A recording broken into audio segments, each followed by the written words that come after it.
Hello, welcome to the Mystic Press. I'm Mark here at Mystic Seaport Museum, and today we're going to talk about a game. Yes, a game that printers would play. Come on, everyone needs to blow off a little steam, right? This is called Jeffing, and Jeffing is a game that they used to put in a little money and have a little bit of fun with. So first off, what you're going to use when you play Jeffing is not dice, it's these. These are called end quads. They're a type of a spacer that we use at the beginnings and ends of sentences. So these end quads are what you're going to roll. So you have 7 of these and you're going to roll them in a galley tray like this.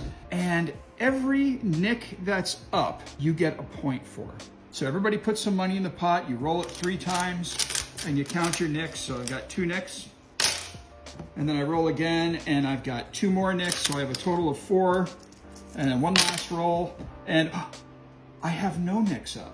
Okay, that changes the rules of the game at this point. So if I roll this, where there's no nicks up, this is called a molly. Now I have to roll again. If I can get 3 mollies in a row, guess what? I win. I win all the money before anyone even gets a chance to play. It's just pure luck that I managed to roll this time. So these end quads or spacers, when they're all loose like this, when they are not part of a job, locked up, when they're not in a case, we call these pie. And there's a very important reason that relates to this story about Jeffing, about having pie. So specifically in Boston, all the print shops, all the newspapers were done on Washington Street. And right around the corner was a little tavern where all of these printers would frequent.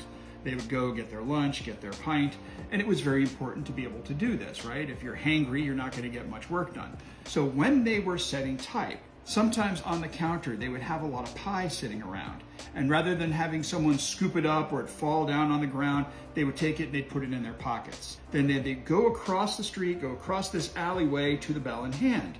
And when they got into that tavern, periodically as they would go back and forth, some of the pie that they had in their pockets would spill out into the alleyway. Eventually, so much of this found its way in there that it became known as Pie Alley, and it's still known as Pie Alley today. So when these guys were jeffing and they didn't want their wives to know that they were out gambling, they would dispose of their incriminating evidence in Pie Alley.